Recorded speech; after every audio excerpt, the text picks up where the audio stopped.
बच्चों को दुआएं, बड़ों को सलाम। फ़िज़ा है मेरा नाम। You watching morning with Fiza 24 news पर।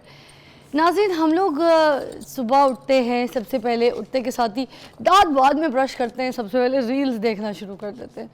हम लोग अल्लाह का नाम नहीं लेते उठते के साथ ही, कोई ऐसी बात या फिर अपना ताल्लुक़ पहले, बल्कि अब जैसे ही उठें, आँख खुली, आपके बिस्तर पे लेट के थोड़ी खुमारियाँ होती हैं, हम कभी इस तरह की हरकत नहीं करते कि अल्लाह से अपना ताल्लुक़ ज़रा स्ट्रॉन्ग करें, बात करें, क्योंकि अल्लाह मियाँ को बहुत पसंद है अगर हम उनके साथ बातें किया करें, और करनी चाहिए हमें। मगर हम अपने इस वक्त को जो है ऐसा ज़ाया करते हैं कि ना हम अल्लाह से ताल्लुक़ रखते हैं, ना हमारे साथ सोया हुआ चाहे वो शौहर हो चाहे बच्चे हों, ना उनको मुंह लगाते हैं, ना उनसे पूछते हैं कि भाई और बताओ, ये बताओ, वो बताओ। किसी के पास कोई टाइम नहीं है। इसलिए मुझे अच्छा, एक बड़ी बात है, ग़ीबतें भी ख़त्म हो गई हैं। पहले बड़ी ग़ीबतें होती थी, चुगलियाँ होती थी, वो तक ख़त्म हो गई। अब तो लोगों को बस इसका भी टाइम नहीं है। Why? Because everybody is watching reels. सुबह उठते के साथ ही बिस्तर पे कोई घंटा लगा देते हैं, रील्स रील्स रील्स रील्स। ये बस ये उंगली और ये, ठीक है, ये जो यूट्यूब की शॉर्ट रील्स है वो देख लें, टिकटॉक की रील्स देख लें, इंस्टा, फेसबुक, एवरीवेयर जो ये रील्स का इस्तेमाल है ना, ये जो शॉर्ट वीडियोस है, ये बहुत ख़तरनाक हैं। देखें, एक सेकंड के अंदर, जो 30 सेकंड के अंदर वो जो आप एक रील देख रहे होते हैं, ठीक है, उसमें अब एक रील ने आपके दिमाग में जो तासुर पैदा करना है, उसके बाद वो फिर दूसरी, फिर वो तासुर, फिर तीसरी, वो तासुर, फिर चौथी। इसी तरह हम पता नहीं कितनी रील्स देख लेते हैं, हमें कोई एक चीज़ तो याद नहीं रहती। जो पिछली 5 या पिछली 3 है वो तो मैं भूल जाती हूँ, हमने देखा क्या था, ये सीखा क्या था, ये समझ के आई है हमें। क्यों? क्योंकि हम तो भागे जा रहे, रील्स देखे जा रहे, देखे। कोई हम कुकिंग के ऊपर देख रहे हैं, कोई हम गाने के ऊपर देख रहे हैं, कोई किसी की हम स्लोमो देख रहे हैं, कोई किसी का रेसिपी देख रहे हैं, कोई किसी का फैशन देख रहे हैं। तो मतलब हम कर क्या रहे हैं? हम तो किसी चीज़ में एक जगह नॉर्मल ही नहीं है। अब इससे हमारे जहन पे क्या असर पड़ता है, क्या तासुरात होते हैं। फिर सारा दिन हमारी पूरी जो एक एक्टिविटीज़ है उसमें हमारे ज़िंदगी में जो जो फ़र्क है, वो क्या तब्दीलियां हैं जो लेकर आते हैं, और उसके बाद क्या तासुरात हैं, क्या नेगेटिव इम्पैक्ट्स हमारी पूरी पर्सनालिटी पे होता है। इसके बारे में बात करने के लिए हमने आज जिस मेहमान को यहाँ पे मधु किया, she is very stylish, very elegant. Doctor Nusrat Habib Rana है, साइकोलॉजिस्ट ऑन सेट हमारे पास। अस्सलाम वालेकुम। वालेकुम अस्सलाम। मैं साइकाइट्रिस्ट हूँ। साइकाट्रिस्ट है? ओह वाह, नाइस। तो मुझे ये बताइएगा कि रील्स के ऊपर हमने आज आपसे बात करनी है, तो ये है ना, गलत इम्पैक्ट पड़ रहा है या नहीं पड़ रहा, क्या तासुरात हैं, ज़रा आप लोगों को खुल के बताइए ना अपनी ज़बानी। बहुत इसके मसले हैं और मल्टीपल इसके पड़ रहा है असर। सबसे पहले तो ये है कि इंफॉर्मेशन जो हमें इस रील से मिलती है वो किस हद तक ऑथेंटिक है, इसका ये एक बहुत बड़ा क्वेश्चन है। फिर जो बंदा रील बना रहा है वो उसको लाइक्स चाहिए, उसको बहुत थ्रिल चाहिए, वो थ्रिल को अचीव करने के लिए रियलिटी से निकल जाता है। तो वो रॉन्ग इन्फॉर्मेशन आपको, हमारे उन नौजवान बच्चों को, या वो जो अभी डेवलपमेंटल स्टेज पे हैं, अभी उनकी अपनी कोई आइडेंटिटी बनी नहीं, वो उससे डिस्ट्रैक्ट हो जाते हैं, और ये डिस्ट्रैक्शन उनको उनकी अपनी कल्चर और रियलिटी से भी दूर कर देती है, और वो कंफ्यूज भी हो जाते हैं। अब मेरे पास आजकल बहुत ऐसी बच्चियां आ रही हैं, क्योंकि अभी तक ये था कि हमारी बच्चियां ज़्यादा अच्छा पढ़ रही थी, चूँकि वो घर में रहती थी, वो ज़्यादा किताबों पे फोकस था। अब उनका ये टिकटॉक और रील्स पे फोकस हो गया, तो उनको वो एक गूगल डॉक्टर बन गई हैं। वो आती है मेरे पास, मेरा अब क्लिनिक है क्रेड कॉलेज के सामने, वो मेरे पास आती है, मैं मुझे ईटिंग डिसऑर्डर है। भाई व्हाट इज़ ईटिंग डिसऑर्डर? क्या होता है ईटिंग डिसऑर्डर? मैं तो पहली मर्तबा सुन रही हूँ। हाँ, ईटिंग डिसऑर्डर, और ईटिंग डिसऑर्डर तो ख़त्म हो चुके थे, अब फिर से शुरू हो गए हैं, और बॉडी इमेज डिस्टॉर्ट हो गया लड़की बच्चियों का, क्योंकि उन्होंने एक ऐसी रील देखी है जिसमें एक लड़की चाइना में खड़ी है या वो अमेरिका में खड़ी है, कहीं खड़ी है, और वो अपना एक बहुत दुबला पतला इमेज दिखा रही है। हाँ। देखो, अगर तुम्हारे यहाँ से इतने इंच से ज़्यादा हो तो तुम्हारा ये ईटिंग डिसऑर्डर है जी, तुम मोटी हो। अब उसने क्या किया, उसने खाना पीना छोड़ दिया। खाना पीना छोड़ने से एक बहुत ज़्यादा एक कॉम्प्लेक्स लॉन्ग टर्म मैनेजमेंट वाला एक साइकोलॉजिकल इशू बन जाता है, जिसे कहते हैं कि आपको अपना अपना ही बॉडी इमेज गलत लगने लगता है। ये आपकी बात बिल्कुल ठीक है, अपनी स्किन में खुश रहना चाहिए, काले हैं गोरे हैं जैसे भी हैं, हाँ। आपको अपने ऊपर कॉन्फिडेंस होना चाहिए, बस आपकी सेहत अच्छी होनी चाहिए, दैट्स व्हाट इम्पोर्टेंट। नहीं हाँ बिल्कुल, ये बहुत मसला है। दूसरी बात ये है कि हर कल्चर में एक शेप है, उसका अपना एक स्टाइल है। अब लोगों की, अब आप अफ्रीका के लोगों को देखें या यूरोप के लोगों को या एशिया के लोगों को, उनके मुख्तलिफ स्ट्रक्चर्स हैं। तो we should be in a state की जहाँ हम एंजॉय करें बांग्लादेश अपने में थोड़ा सेल्फ सा को। टैन वीटिश कलर है, ठीक है, अब वो तो बड़ी कॉन्फिडेंट है लड़कियां वहाँ पे, they are very have you know much confidence about their skin, ना उनको बॉडी शेमिंग का मसला होता है। बंगाली थोड़ी सी तो ये एक आजकल बहुत बड़ा इशू हो गया है, बॉडी शेमिंग का और ईटिंग इश्यूज का। फिर ये खाना है, और ये क्या नहीं मसले खाना आते हैं। एक तो ये खाना, मतलब 30 सेकंड्स जो है ना, देखते देखते इतनी सारी चीज़ें जो यहाँ एक इन्फॉर्मेशन लेते हैं उसके बाद दूसरी इन्फॉर्मेशन लेते, इतना सारा मवाद जो इधर इंसानी दिमाग में जो है असर आता है, फिर उसके बाद वो हजम कर सकता है इंसानी दिमाग ये सारी चीज़ें। That's what I'm असल like. में ना ये एक एडिक्शन है। मसला ये होता है कि हमारे अंदर एक डोपामीन सिस्टम है, जो एक ऐसा केमिकल है जो हमें प्लेयर देता है। आप जब छोटी सी रील देखते हो ना, वो डोपामीन हिट होती है। आप ब्रेन का फ्री फ्रंटल कॉर्टेक्स है या मैगडेला है, कुछ इससे स्टिमुलेट होते हैं, उससे एकदम से आपका डोपामीन रिलीज होता है। बिल्कुल ऐसे ही जैसे नशे में होता है। जैसे आप कोई सिगरेट ले रहे हो या चाय पी रहे हो, तो वक्ती तौर पे एक प्लेयर आता है, वो थोड़ी देर के अंदर नीचे चला जाता है। उसको अचीव करने के लिए आप फिर दोबारा दूसरी रील देखते हो। तो उस वक्त इशू ये नहीं होता कि आपने उसको कितना एब्जॉर्ब किया कंटेंट को, लेकिन आप एक जो प्लेयर सीकिंग का वो एक स्टेट ऑफ माइंड है, उस स्टेट ऑफ माइंड में रहना चाहते हैं, वो फिर आपको लीड कर देती है टूवर्ड्स एडिक्शन। फिर आप छोड़ नहीं सकते, फिर वो जब लेवल लो होता है फिर आप दोबारा से रील देखते हो।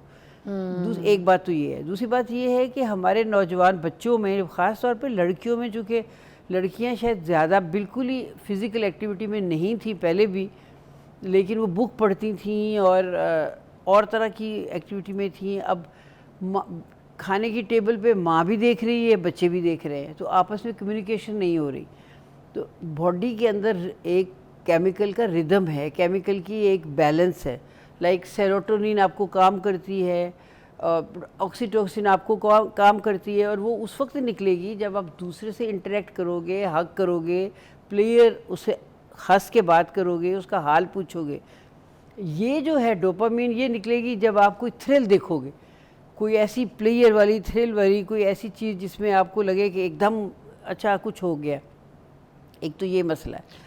अच्छा, ये जो डोपामीन होती है, ये इस तरह नहीं होती जैसे कि कोई बंदा नशा लेता है, क्या यही लेवल होता है? बिल्कुल, नशे में भी यही होता है। नशे में, नशा भी डोपामीन के ऊपर ही चलता है कि वो डोपामीन का प्लेयर लेते हैं, नशा जब तक रहता है, वो नीचे चला जाता है, फिर उनको दोबारा दूसरी सिगरेट लेनी पड़ती है। अच्छा, ये जो वीडियोस है और रील्स है, इसको देखने से लोग ये कहते हैं कि बड़ी इन्फॉर्मेशंस मिलती हैं, तो क्या हम इन्फॉर्मेशन से लेते हैं? कितनी कोई ले लेते हैं? इंसानी दिमाग पे कितना प्रेशर पड़ता है इस पर? बेसिकली देखा जाए तो इस सोशल मीडिया का फ़ायदा है, बट इशू इज़ कि हमने फ़ायदा कैसे लेना है, हमने क्या देखना है। मतलब उसमें बहुत सारी इन्फॉर्मेशन आपको मिलती हैं, अब बहुत सारे टॉपिक आप सर्च कर सकते हैं। मतलब आपको लाइब्रेरी में जाने की ज़रूरत नहीं है, अब आप गूगल कर लें, आपको बहुत इन्फॉर्मेशन मिल जाएंगी, बड़े स्कॉलरली आर्टिकल भी मिल जाएंगे। लेकिन इशू इज़ कि आप क्या देख रहे हो। आप ये जो थ्रिल सीकिंग है, या ये जो लाइक्स लेने हैं, या इतने हज़ार लाइक्स हो जाने चाहिए, वो जो चीज़ें हैं उसमें आपका कंटेंट पे इशू नहीं रहता। अच्छा, मैं एक ब्रेक लेती हूँ, ब्रेक के बाद आपने मुझे इस चीज़ को भी ज़रूर एक्सप्लेन करना है कि जो 30 सेकंड है मैडम, ठीक है ना, उस 30 सेकंड में हम कुछ सीख रहे हैं या समझ रहे हैं या कुछ देख रहे हैं, इन्फॉर्मेशन जो हासिल कर रहे हैं, उसके बाद फ़ौरन एक और 30 सेकंड की रील है, उसके बाद फिर एक और 30 सेकंड की रील है। तो ये जो सारा मवाद है, जो इतनी सारी इन्फॉर्मेशन है, ये हमारे दिमाग पे क्या मनफी असरात पैदा करती हैं, हमें क्या इम्पैक्ट होता है, और इतने सारे ये बर्डन, ये सारी इन्फॉर्मेशन हमारे दिमाग में जाके क्या करती हैं, you know, that's what my question है। तो हम ब्रेक के बाद इससे आपका जवाब लेंगे, तो स्टे ट्यून। हम बात करें आज ये जो रील्स हम देखते हैं, इससे हमारी जिस्मानी जिस्म, दिमाग पर क्या तासुरात होते हैं। Take a break.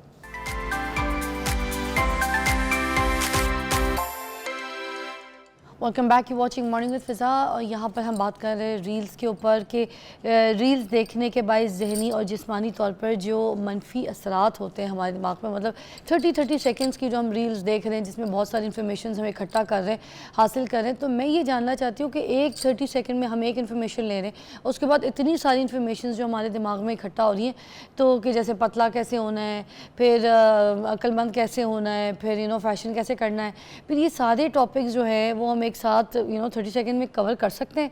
I just want to know this. बिल्कुल कवर नहीं कर सकते, क्योंकि अटेंशन डेफिसिट इतना हो जाता है कि आपका दिमाग एक चीज़ पे फोकस नहीं कर सकता। और उनका जो वो ये रील बना रहे हैं वो ये चाहते भी नहीं कि आप फोकस करें, वो सिर्फ चाहते ये हैं कि आपका एक्सपोजर इतनी सारी चीज़ों की तरफ करा दिया जाए कि उनकी एक किस्म की मार्केटिंग चलती रहे या उनकी जो प्रोडक्ट है वो बिकती रहे। तो उनका फोकस बिल्कुल इस पे नहीं है कि वो आपके बच्चों को या आपकी यूथ को कोई ट्रेनिंग दे रहे हैं या कोई सिखा रहे हैं या नॉलेज दे रहे हैं। क्योंकि जब आप दिमाग में कोई भी इंफॉर्मेशन प्रोसेस करते हैं, एक तो एक ही इंफॉर्मेशन पे रहना पड़ता है, एक ही इंफॉर्मेशन को ज़्यादा मुख्तलिफ एंगल से सर्च करना पड़ता है। तो अगर आप कभी कुछ इतने छोटे छोटे वक्फे में देखेंगे तो अल्टीमेटली वो जंबल अप होके कुछ भी नहीं होगा। मैम, क्या यही वजह है कि हम किताबों से दूर हो गए? ठीक है, बैठ के अपने बड़ों से कोई अच्छी चीज़ सीखने का मौका नहीं हम तलाश करते। ठीक है, जल्दी जल्दी हम बोल रहे होते हैं, हमें कोई समझ नहीं आ रही होती है, उसकी कोई बैलेंस हमें होती नहीं। उनको भी सामने वाले को कहते हैं प्लीज़ जल्दी बोलें, क्या काम है, जल्दी बता दें। बिल्कुल, तो ये हम इसी वजह से दूर हो गए किताबों से भी और सब चीज़ों से। एक ब्रेन को आदत पड़ गई है, एक आपकी वही ना वो जो डोपामिन हिट की आदत हो गई है। थोड़ी देर के बाद आपको हिट चाहिए, थोड़ी देर के बाद हिट चाहिए, इसलिए आपको आप जल्दी जल्दी बोलते हो, आप लंबी मूवी तक नहीं देख सकते, किताब पढ़ना तो दूर की बात कि। और इन्फॉर्मेशन बहुत सारी जो हैं वो किताबों से ही मिलनी चाहिए इन डेप्थ। किसी भी स्कॉलरी सब्जेक्ट पे आप बात कर रहे हैं तो आपको बहुत सारे आर्टिकल देखना पड़ते हैं, बहुत सारा पॉइंट ऑफ व्यू लेना पड़ता है, उसके लिए टाइम चाहिए, कंसंट्रेशन चाहिए, एक लंबा बैठ के उसके ऊपर बहुत सारी पॉइंट ऑफ व्यू देखने चाहिए। उससे हम निकल गए, बच्चे तो बिल्कुल ही निकल गए उसमें से। और फिर अल्टीमेटली क्या होता है कि इससे एक मेमोरी लॉस भी हो रहा है, क्योंकि आपने अपने दिमाग को ये आदत बना ली है कि इतना जंबल अप इंफॉर्मेशन दे रहे हैं कि लॉन्ग टर्म मेमोरी रिटेंशन में प्रॉब्लम हो रही है। मैम, अब हमें आदत पड़ गई है। अब ये पूछना है, सवाल ये है कि अब जो सोसाइटी है उस पर क्या इम्पैक्ट पड़ता है, मतलब उनका नज़रिया क्या हो सकता है? सोसाइटी पे सबसे पहले तो ये बहुत बड़ा इम्पैक्ट है कि जो कम्युनिटी लिविंग थी हमारी, कि हम एक दूसरे के साथ रिलेटेड थे, हमारी अपनी इकोलॉजी है, हमारी अपनी रियलिटी है, उसके साथ हम लिंक्ड थे, वो लिंक ख़त्म हो गया। और हर बच्चा जो है, हर इंडिविजुअल अपने मोबाइल के साथ है, तो जो इंटरपर्सनल रिलेशनशिप थे वो कम हो गए। उससे एक बॉडी का, माइंड का और कम्युनिटी का बैलेंस ख़राब हो गया है। सबसे बड़ी बात तो ये है। दूसरी बात ये है कि बहुत सारी चीज़ें जो आप दूसरों से सीखते हो, अपने कल्चर के अंदर रहते हो, मतलब मेरे मुल्क में इस वक्त गर्मी है कि ठंड है, और वो जो मुझे टिकटॉक वाला दिखा रहा है उसके यहाँ क्या है, तो वो मेरी एक कन्फ्यूजन है कि मैं यहाँ रिलेट नहीं कर पा रही और वो मेरा है नहीं, तो वो एक कन्फ्यूजन है। उस कन्फ्यूजन में ये होता है कि आप अपने आप को बहुत अलोन और कटे हुए महसूस करते हो। अब ये जो आपको डिप्रेशन और एंग्जाइटी की तरफ लेके जाता है, बल्कि सुसाइडल टेंडेंसीज बढ़ गई हैं। मेंटल हेल्थ के बहुत सारे ऐसे इशू जो ख़त्म हो गए हुए थे वो दोबारा शुरू हो गए। लाइक यही जो है अटेंशन डेफिसिट है। अब ये 1% ऑफ द बच्चों को होता था, अब हर बच्ची आती है और कहती है जी मुझे अटेंशन डेफिसिट है, मैं तो अपना एक पूरा सब्जेक्ट जो है ना पढ़ नहीं सकती, अपना एक पीरियड क्लास का अटेंड नहीं कर सकती। मैं कह रही थी कि सलूशन की तरफ भी आते हैं कि आप बताइए फिर अब ये क्या सलूशन है? मतलब अगर हम ट्रेंडिंग की दौड़ में पढ़ भी गए हैं, हम देख भी रहे हैं, रील्स भी देखनी है, तो किस टाइम तक कितनी कोई रील्स और क्या टाइम मतलब उसके लिए सेट करना चाहिए हमें कि इतनी देर तक हम इस तरह की शॉर्ट वीडियोज़ और रील्स देख सकते हैं? It's on trending as well, क्योंकि अपने आप को प्लेजर देने के लिए बस हम we are on watching reels every time, we are relax करने के लिए, हम रिलैक्स करने के लिए ऐसे टांगे सीधी भी करते हैं, तो बस वी आर ऑन रील्स, या we watching reels and we think कि हम बहुत कुछ इन्फॉर्मेशन हासिल कर। कितनी देर तक देख सकते हैं मैम? ये कितना टाइम पीरियड जो है हम इस्तेमाल कर सकते हैं रील्स देखने का? कोई बात नहीं, आप काट दें। तो ये हम जानेंगे भी मैम से कि हमें किस टाइम तक जो है अलाउ होता है हम देख सकते हैं, ताकि हमारे जो जिस्मानी और हमारे जो दिमागी हालात हैं वो थोड़े से बेहतर हैं। जी मैम, सॉल्यूशंस की तरफ आते हैं। सबसे पहले तो इसमें पेरेंट्स को और स्कूल्स को इन्वॉल्व करना पड़ेगा। अब डिपेंड करता है कि किस उम्र के बच्चे हैं। अब मसला ये है कि जो हमारी नई मदर्स हैं वो ये करती हैं कि वो बच्चों को मोबाइल पकड़ा देती हैं बहुत यंग एज में, और वो ज़ाहिर है वो छोटे बच्चे तो सिर्फ टिकटॉक की जो एक विजुअल किस्म की वो मेमोरी है उसी को एंजॉय कर सकते हैं ना। वो सब वैसे तो आर्टिकल नहीं पढ़ सकते, वो उस पर लग जाते हैं। ये तो एक एज डिसाइड होनी चाहिए कि इस एज से पहले बच्चों को टिकटॉक से एक्सपोजर ही ना दिया जाए। दूसरी बात ये कि जब वो स्कूल जाए, स्कूल के अंदर सिर्फ ग्रेड्स का इशू ना हो कि जी तुमने A+ लेना है। पूरी होलिस्टिक उसकी ट्रेनिंग होनी चाहिए, होलिस्टिक अप्रोच होनी चाहिए टीचर्स की। बच्चे की पूरी पर्सनैलिटी डेवलपमेंट की तरफ उनका ध्यान होना चाहिए, जिसमें स्कूल के अंदर मोबाइल का इस्तेमाल ना हो। जब उनकी असाइनमेंट्स वो करें, पता चले कि ये असाइनमेंट्स उन्होंने वहीं बैठ के किए हैं, आर्टिफिशियल इंटेलिजेंस से या इधर से उधर से गूगल से नहीं उठाई। उसमें स्कूल वालों को भी अपने पास साइकोलॉजिकल काउंसलिंग सर्विसेज रखनी चाहिए और बच्चों को ये गाइडलाइन देनी चाहिए कि किस तरह से आपने, अगर फ़र्ज़ करें एडिक्शन हो गई है तो कैसे डील करना है। अगर आप अभी एडिक्शन में नहीं गए इसकी और ज़्यादा टाइम लगा रहे हो तो टाइम को कैसे कम करना है। मसलन मेरे पास आजकल बच्चियाँ आ रही हैं जो जिनको प्रॉब्लम ये हो रही है कि वो टॉपर्स थी, अब वो फेल हो रही हैं। तो वो क्या है, उनको हमने समझाया कि देखो बेटा नोटिफिकेशन बंद करो, इनकी नोटिफिकेशन हर वक्त आपको नहीं मिलनी चाहिए, और सोने से 2 घंटे पहले फ़ोन को दूसरे कमरे में छोड़ो, स्टडी रूम में छोड़ो, बेडरूम में साथ लेके ना आओ। अपनी बायोलॉजिकल क्लॉक को जो है उसको उस पर फोकस करो, वरना तुम्हारे स्लीप इश्यूज़ हो रहे हैं। जब तुम सोओगी नहीं ठीक से, सुबह उठ के तुम पढ़ नहीं सकोगी, क्लास में नींद आएगी। और एक्सरसाइज करें, क्लब जाएं, पार्क में जाएं। पेरेंट्स के साथ खाने की टेबल पे ये हर घर में होना चाहिए कि खाने की टेबल पे बिल्कुल फ़ोन यूज़ ना हो, ना पेरेंट्स का ना बच्चों का। जब खाना खाने के लिए आए तो अपने फ़ोन कहीं दूर रख के आएँ, क्योंकि इंटरएक्शन से एक देखिए ना अब क्यों डायबिटीज़ बढ़ रही है। डायबिटीज़ तो बड़ों में भी बढ़ रही है क्योंकि बैठे हुए हैं और इस पे लगे हुए हैं। आपके पैनक्रियाज को मूवमेंट चाहिए, इंसुलिन की डेवलपमेंट के लिए, निकलने के लिए, उसकी सिक्रीशन के लिए मूवमेंट चाहिए। तो फिज़िकल एक्सरसाइज है ही नहीं, तो सारे इस पे लगे हुए हैं, बच्चे भी बड़े भी। तो ये चीज़ें हैं कि इसकी टाइमिंग्स करनी पड़ेगी, उनको गाइडलाइंस देनी पड़ेगी, स्कूल में काउंसलिंग सर्विस हो और पेरेंट्स इस पे नज़र रखें। और पेरेंट्स मतलब और कोई टाइम ऐसा हो जो फैमिली टाइम हो, फ्रेंड्स का टाइम हो। Thank you so much Nusrat ji, आपने बहुत अच्छी तरीके से हमें गाइड किया। और आखिर में मैं भी आपसे रिक्वेस्ट करना चाहूँगी कि ठीक है, रील्स इज़ ऑन ट्रेंडिंग, आपने ख़ुद बनानी भी है, करना भी है। एक टाइम सेट कीजिए अपने सोशल मीडिया पे, अपने इंस्टा पे, अपनी टिकटॉक पे जाके देखिए कि आपका बेस्ट टाइम क्या है। 9 बजे का है, 7 बजे का, किसी का 2 बजे का होता है, किसी का 1 बजे का होता है। जो बेस्ट टाइम है उस टाइम पर आप अपने सोशल मीडिया को यूज़ करें, अपलोडिंग कर दें, क्योंकि आजकल हर कोई मोनेटाइज़ करके पैसे भी कमा रहा है। अगर किसी की इनकम भी है चल फिर की, तो फिर आप इस तरह से अपने टाइम को यूटिलाइज़ करें कि आपका जो टाइम है उससे 10 मिनट पहले आप गए, आपने टाइम पे उसको अपलोड किया और उसको ऑन ईयर कर दिया, ठीक है। दूसरा आपने ये करना है कि जब आपने किसी और की चीज़ों को देखना है कि क्या ट्रेंडिंग में जा रही है, फॉर यू पे जा रही है और बहुत ज़्यादा कोई चीज़ रील वायरल है जिसको देखना ज़रूरी है कि भाई आजकल क्या बात चल रही है, क्योंकि सोशल मीडिया से निकलती है, तो उसके लिए भी बैठे। ये नहीं है कि आप ना बैठे, मगर कोई टाइम अपना ज़िंदगी का जो है ना मखसूस करें कि इस तरीके से मैंने देखना है। ये नहीं कि मैंने 6 से 7 ही देखना है, ऐसे मखसूस नहीं।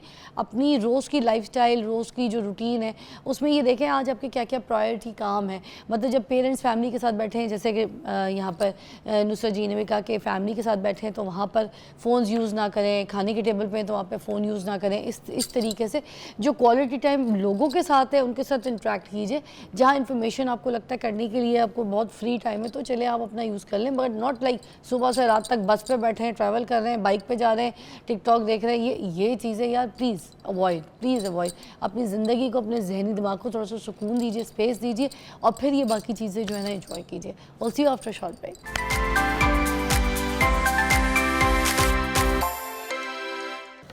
Welcome back, you watching morning with Fiza. और नाजरीन, आज हम बात करेंगे कि इतनी जो हीट है, इतनी गर्मी है, इसमें हम अपने घरों को ठंडा कैसे रख सकते हैं। मतलब घर जो है आप देखें तो सबसे ज़्यादा हीट आपकी छत से आती है।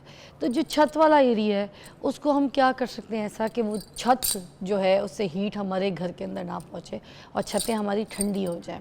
लाइक जैसे फर्श के ऊपर हम गीली तपड़ी मारते हैं, गीला वाइपर मारते हैं, या टेरेसों में हम ज़्यादा से ज़्यादा पानी छिड़क के रखते हैं इस वजह से ताकि थोड़ी सी ठंडक ठंडक महसूस हो, गर्मी की तपिश जो है वो कम हो जाए।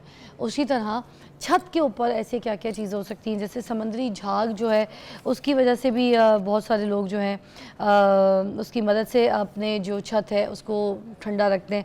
उसके बहुत से तरीके हैं जो इस्तेमाल किए कि किस तरीके से छत को ठंडा, प्लास्टिक ऑफ पेरिस जो है उसकी लिपाई करके जो है छत को ठंडा किया जाता है।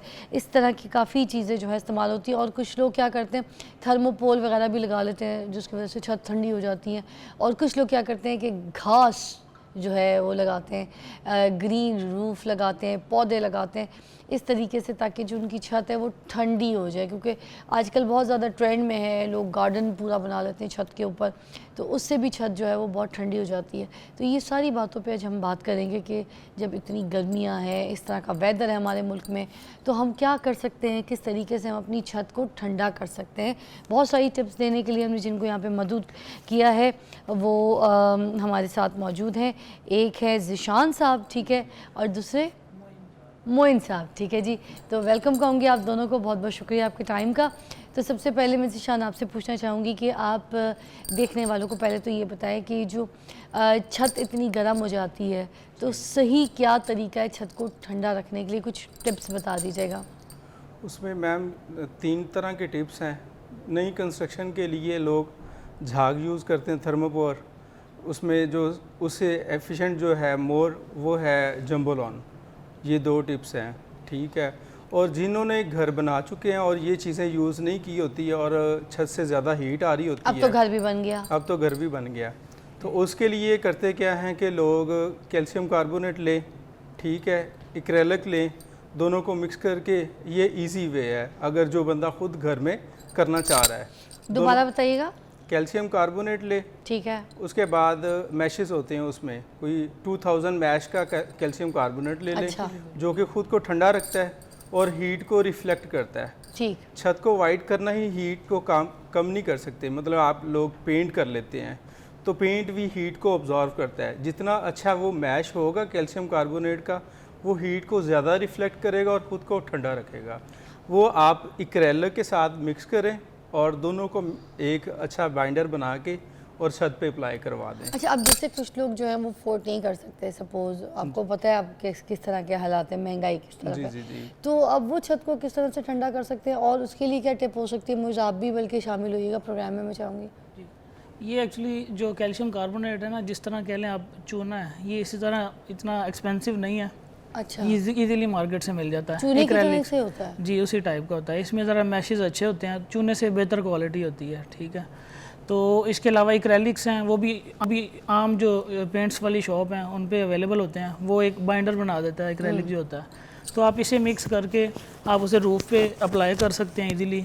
खुद भी मतलब कस्टमर जो है, जो घर वाले हैं, वो खुद भी अप्लाई कर सकते हैं या किसी पेंटर को बुला के इजीली उसके ऊपर अप्लाई करेंगे। ये होगा, इससे वो जो धूप छत अब्जॉर्ब कर रही होती है, तो ये इसका उसे रिफ्लेक्ट तरीका करेगा। पूरा क्या हुआ, छत को पहले धोना है, सबसे पहले उसे काई क्लीन होनी करना है, चाहिए जो छत उसमें सबसे काई पहले- या वो होगी। सबसे पहले उसकी क्लीनिंग कर लें पावर बुश के साथ। नारियल वाला जो बुरश होता है उससे भी उसे साफ हो सकता है, लोहे वाला जिसकी लोहे तारें वाला होती जो हैं। जो तारे वाला, उसके साथ मैनुअली उसके साथ साफ कर लें। उसके बाद अच्छी तरह उसको वॉश कर लें, ठीक है, फिर उसको एक ड्राई टाइमिंग दे दें, उसके बाद उसकी कोटिंग कर दें। अच्छा, क्योंकि उसके पोर्ट्स में अगर डस्ट होएगी तो वो काम नहीं करेगा। अगर पोर्ट्स जिस तरह ऊपर काई आ जाती है, हाँ, वो काई के ऊपर ही अगर हम उसको फेर देंगे तो जैसे बारिश आएगी वो ख़त्म हो जाएगा। तो इसके कितने कोट लगाने हैं हमने, और हर कोट को सुखाना है, डेफिनेटली कितने कोई कोट लगाने हैं? उसमें आप 2 से 3 कोट देंगे। 2 से 3 कोट। जी जी जी जी। और कितनी जो है वो डिग्री जो है वो कम हो जाती है तपिश? इसमें तपिश जो है वो इनसाइड का टेम्परेचर जो है ना वो 6 से 7 डिग्री का डिफरेंस आ जाता है। अच्छा जी, और तब हो टॉप जाता से जी जी, और टॉप से 15 डिग्री का जो है ना वो टेम्परेचर डाउन करता है ये। वाह। और ये जैसे ये चीज़ें लगाते हैं, चूना लगाते हैं, तो इससे कितना कोई खर्चा आ जाता है, एक्सपेंस क्या होता है? एक्सपेंस ये कोई मेरे ख्याल से अगर तो वो घर में खुद करते हैं तो ये 15 से 20 रुपए पर स्क्वायर फीट के हिसाब से ये इसको आता है। अच्छा। और अगर हम कंपनी डायरेक्ट जिस तरह हम काम कर रहे हैं मार्केट में, अगर हमसे करवाएंगे तो उसमें आपको पता है वो सारी ट्रांसपोर्टेशन, लेबर, ये सारी फॉर चीज़ें। एग्जांपल 3 मरले की छत है, जी, ठीक है, तो फिर उसमें क्या एक्सपेंस आ जाएगा? उसमें 20,000 रुपये का खर्चा आएगा, 15 से 20,000 रुपये का। अच्छा, उसमें आपका रूफ वाटर प्रूफ भी हो जाएगा और जो है ना अपना हीट प्रूफ भी हो जाएगा। और जो हम मटेरियल्स बाई कर रहे हैं वो फिक्सड स्टील वालों का हम यूज़ कर रहे हैं। अच्छा, कुछ घर ऐसे भी होते हैं जो ऐसी जगह पे होते हैं जहाँ पे छत के अलावा सामने भी धूप पड़ती है, आपको पता है सन फेसिंग होता है कुछ ऐसे ही घर, है। कुछ पीछे बैक पे बहुत ज़्यादा जो कमरे होते हैं उन पे बहुत ज़्यादा धूप, तो वो दीवार काली नहीं कर देते बहुत ज़्यादा? इस वजह से मुझे लगता है ये ब्लैक पेंट किया हुआ होता है कुछ घरों में एक दीवार पे जहाँ पे बिचुमेन धूप, किया हुआ था। तो हाँ वो जी, उससे भी फर्क पड़ता है? नहीं, वो तो एज ए वाटर प्रूफिंग एक प्रोडक्ट है। वो हीट को हाँ। अब्जॉर्ब करती है एक्चुअली। अगर वो बिचुमन जो उसकी कोटिंग करते हैं वो हीट को अब्जॉर्ब करती है, उससे दीवारें ज़्यादा गर्म होती हैं। ज़्यादा गर्म हो जाती है। फॉर एग्जांपल अगर टेम्परेचर चल रहा है 35 तो उसमें 45 आएगा वो वॉल उल्टा का मजीद। अच्छा, तो मुझसे फिर दीवारों का क्या हाल है ये भी बता दें। दीवारों पे कुछ दीवारों पे तो दीवारों पड़ती हैं के लिए वैसे जो बड़ी। प्रोडक्ट है हमारा ये वेलकूल का, ये डायरेक्ट आप उसके ऊपर अप्लाई करवाएं दीवार के ऊपर, तो एक तो आपकी दीवार वाटरप्रूफ भी हो जाएगी और वाइट होने से ये रिफ्लेक्ट भी करेगा हीट को। तो वो क्या केमिकल्स क्या होते हैं, मतलब किस किस्म के लोग अगर अपने घरों पे लाना भी है तो मैं चाहूँगी कि वो ले आएँ तो इस ऐसे केमिकल्स, ये हमें बता भी दें। ये बकेट होती है 20 kg की बकेट होती है और 9,000 में ये सेल हो रही होती है मार्केट में ना। अच्छा, जी, किसी भी Different- ब्रांड के ले किसी भी आप मास्टर की भी है, वेलकूल की भी है, सही है। नहीं, नाम ना लें कंपनी का, मगर मतलब ऐसे कि बता दें different कि मतलब companies इस हैं। तरह के बहुत से कंपनीज हैं, है ना? जी, ठीक है जी। अच्छा, तो वो लगा दें तो फिर उससे दीवार जो है वो भी आपका फिर दीवार हीट प्रूफ हो जाएगी। हीट प्रूफ भी हो जाएगा और वाटर प्रूफ भी हो जाएगा। आपको अच्छा। बिचमन की तरफ जाने की अब जरूरत ये नहीं हमने पड़ेगी। लगाना किधर है? ये तो एक घर का जो अंदर वाला हिस्सा है ये उस वॉल पे, नहीं, ये जो बाहर का dead wall, एक्सटीरियर है, हाँ डेड वॉल पे, फ्रंट डेड पे, बाहर, हाँ जी, जहाँ से धूप पड़ रही है, एक साइड पे आपका घर बना हुआ है, दूसरी साइड पे जहाँ प्लॉट पे हम है। वेदर शीट वगैरह इस्तेमाल करते हैं उस वाली वॉल हाँ, पे। ये बेसिक ओ। उधर ही यूज होएगा। हाँ जी। अच्छा, और अगर घर की फ्रंट फेसिंग पे धूप पड़ रही है ठीक तो है। उसके हिसाब से तो हमारा आप उस- एक्सटीरियर भी बहुत इंपॉर्टेंट है हमारे लिए। एक्सटीरियर के ऊपर आप एक स्नो कलर्स करें ना, डार्क तरफ जाएं। डेफिनेटली जो डार्क होएगा वो हीट को ऑब्जॉर्व करेगा। आप अच्छा। चूज करें स्नो कलर्स जो कि अच्छा। हीट को ज़्यादा ऑब्जॉर्व ना करें। और कोई ऐसी इसके बाद भी कोई कोटिंग अगर कोई चीज़ है जो हम लगा लें जो बाद में रंग भी उसमें खराब ना करे? नहीं, उसमें नई कंस्ट्रक्शन होए तो उसके अंदर वो आप थर्मोपोल यूज़ कर सकते हैं। उसकी कैविटी बनती है कुछ 4 इंच में, आप 2 इंच में वो डालते हैं, उसके साथ ही जो है ना अपना आगे प्लस्तर करे तो वो हीट को ऑब्जॉर्व नहीं ज़्यादा करेगा। आप कोई सा भी ऊपर पेंट करवा लें, हीट आगे ट्रैवल नहीं करने देगा। जो अब जंबल जैसे वाला घर बन गया, पुराना घर है, उसमें थर्माकोल की शीट डाल सकते हैं? नहीं, वो इस तरह नहीं होएगा। पुराने घर में? पुराने घर में नहीं होएगा। क्यों? घर के लिए सिर्फ पुराने घर के लिए जो है वो फ्रंट एलिवेशन के ऊपर जो आप कहना चाह रही हैं ना, वहाँ से तो हीट ने एक आना ही आना होता है। अच्छा। लेकिन हम मेजर जो होता है पार्ट होता है वो लेंटर होता है रूफ का। रूफ से ज़्यादा हीट आती है, वहीं से फिर अब्जॉर्व ज़्यादा होता है और टेम्परेचर अगर फॉर एग्जांपल 44 है तो वो 55 पे चला जाएगा। क्योंकि अच्छा। लेंटर के अंदर हीट ज़्यादा जमा हो जाएगी ना, दीवारों में इतना नहीं ज़्यादा होती है। वो जस्ट वो आप जब तक वो पड़ रही होती है तब तक ही हीट होती है, उसके बाद इतनी ज़्यादा नहीं अच्छा, हीट कुछ होएगी। लोग सीलिंग ज़्यादा नीचे कर लेते हैं, उससे लेंटर भी जो फर्क है आ जाता है। वो है ना, उससे भी उसके फर्क- बीच में गैप का काफ़ी कर देते हैं, जी, उससे जी, भी जी। तो फ़र्क पड़ता उससे होगा। भी फ़र्क पड़ जाता है। हाँ जी। अच्छा, प्लास्टिक ऑफ पेरिस भी तो छत पे इस्तेमाल किया जाता है, वो किस तरीके से इस्तेमाल किया जाता है? वो भी हीट को मतलब कम करने के लिए वो इस्तेमाल किया हीट को जाता है? कम करने के लिए चूने टॉप- से बेहतर रहता है? जी, चूना भी एक प्लास्टिक पेरिस है। आगे इसकी जब वो मैश बनते हैं ना तो चाहिए कि वो मैश जो है ना वो हाई जो है ना ऊपर अच्छे मैश यूज़ होने चाहिए, हाई लेवल के ऊपर अल्ट्रा होना चाहिए, ना कि वो नहीं एक चूना जो आप मार्केट से जो प्लास्टर ऑफ पेरिस के अंदर उसके अंदर यूज़ हो रहा है वो नहीं। वो अच्छा। होते ये सस्ते ही हैं, वो इतने एक्सपेंसिव नहीं होते हैं ये। अच्छा, और ये भी हाँ। सही रहता है, जी, जी, जी, है ना? जी। अच्छा जी, ब्रेक लेते हैं। ब्रेक के बाद हम जब दोबारा आपको ज्वाइन करेंगे तो हम ये पूछेंगे कि छत के ऊपर जो पौधे लगाए जाते हैं वो कितने बेहतर होते हैं हीट प्रूफ के लिए। Will be right back. Welcome back, you watching morning with Fiza. हमारे साथ मौजूद हैं ज़िशान और मोइज़, और आपको बता रहे कि छतों को ठंडा करने के लिए हम क्या कर सकते हैं, अपने घरों को हम किस तरीके से जो हीट प्रूफ है वो बना सकते हैं। मैं सवाल ये कर रही थी कि अगर छत के ऊपर हम पौधे लगाते हैं, ग्रीन गार्डन बनाते हैं, तो क्या ग्रास लगाते हैं, तो क्या उसकी वजह से भी छत ठंडी हो सकती है? इज़ दैट अ राइट वे?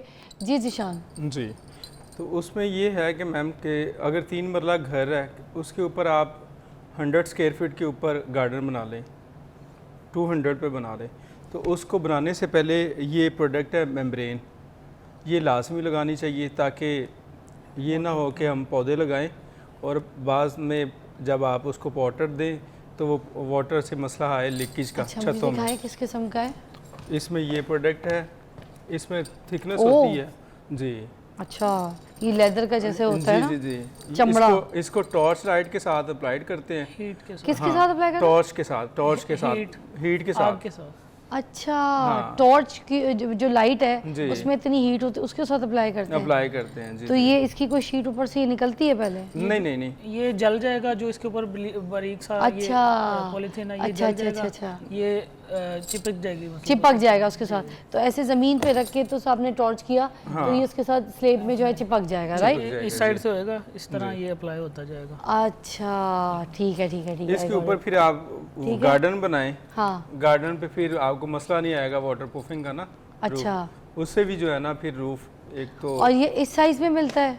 ये इसका साइज होता है तकरीबन कोई 3.25 फुट ये चौड़ा होता है, हाँ। और कोई 30 जो है ना लंबा होता है, कोई 100 स्क्वायर फीट एक रोल करता है।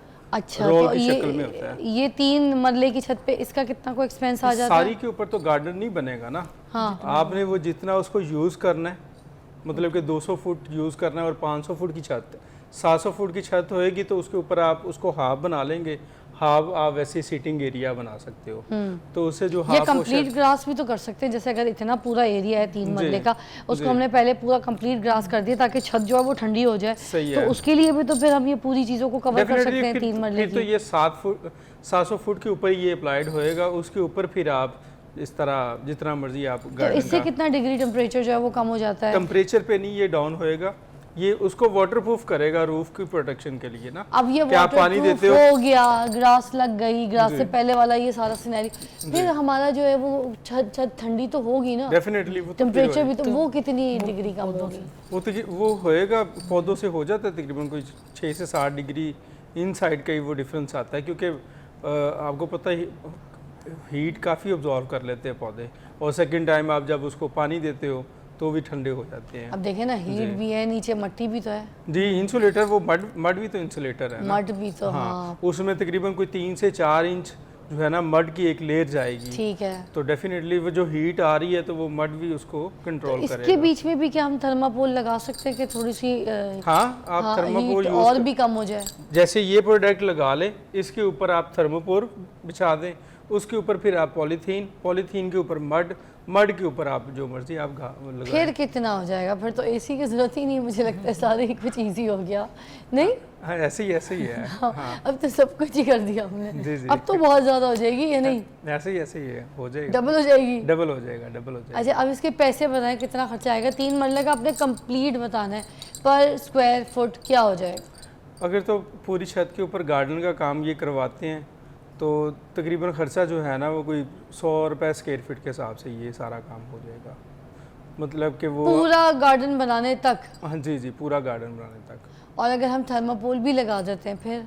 थर्मोपोर उसमें यूज़ करते हैं तो उसके वो तकरीबन कोई समझ लें कि वो 45 रुपीज़ आप और मजीद इसके अंदर 145 रुपए जी। में आपका पूरा गार्डन जी विद थर्माकोल जी तैयार हो जाएगा? तैयार हो जाएगा जी। अच्छा, तो आप मुझे ये भी बताइएगा कि ये जो 5 मरले की जो छत है वो जी। कितनी होती है? 5 मरले के उसमें कवर्ड एरिया कईयों का कम होता है, कईयों ने फुल्ली पे ही बनाया होता है, एवरेज कोई लगा लें, कोई 800 एरिया होता है, 800-900। मतलब 1.5 कोई लाख में ये सारी चीज़ें कवर हो जाएंगी? ये सारी चीज़ें 5 मरले के जी घर जी में? जी तो सुने, ये तो बहुत अच्छा है। 3 लाख का तो कोई एसी आता है एक कमरे का, ऐसे ही और वो भी अब ब्रांड्स जो है वो बस क्या मैं 3 बताऊं। लाख के बाद फिर आपको बिजली का उसके जो बिल बिजली भी के तो बिल्स देखें। हैं वो कितने उस पे आते हैं, तो वो एक साल के साथ मल्टीप्लाई करें तो वो पैसे कहाँ से कहाँ चले जाते हैं। हाँ, तो अगर ये कर लेते हैं तो फिर आप खाली एक कोई 12 वाट पे सोलर लगा के पंखा ही चला ले तो भी चीज़ें चल सकती हैं। देखिए जी, अपने घरों को ठंडा कीजिए। जब अपना घर प्लान करें और जिस घर में आपने रहना है, जिस घर को अपना जन्नत बनाना चाहते हैं, आपके घर में बुज़ुर्ग हैं, बच्चे हैं, ख़ुद आप हैं, तो आपने कोई मतलब हीटर के अंदर तो नहीं कमरा बनाया हुआ। अब जाहिर सी बात है, गर्मियाँ इतनी पड़ रही हैं, क्लाइमेट चेंज है, इतने सारे मसले हैं, थोड़ा सा दिमाग ना इस्तेमाल करें। अगर हम थोड़ा सा घर बना रहे हैं तो सही जगह पैसा लगा के हम अपने घर को जन्नत भी तो बना सकते हैं। एक हमारे अमाल से और कुछ इस तरह की हरकत से अगर हम दोनों चीज़ों को बैलेंस करें तो फिर हमारा घर बड़ा ठंडा हो सकता है और उसमें जो है ना बड़ी प्लेजेंट लाइफस्टाइल आप जो है इख्तियार कर सकते हैं। एसी के बिल्स जो हैं वो आपके कम हो जाएंगे। हर कमरे में, हर जगह पे, कोने कोने में आपको एसी लगाने की ज़रूरत नहीं पड़ेगी अगर आप अपनी छत को जो है वो ठंडा करने का प्लान जो है वो बना लेंगे और अच्छी तरीके से छत को डिज़ाइन कर लेंगे। तो जब भी घर बनाएं थोड़े से पैसे ऊपर रखें, सिर्फ इसलिए कि आपने अपने घर को ठंडा रखना है। अल्लाह ताला सबकी कब्र को भी ठंडा रखे। अरे क्या बात है, घर भी ठंडा हो और बाद में हमारी कब्र भी ठंडी हो। एक छोटी सी न्यूज़ की ब्रेक है, विल बी राइट बैक।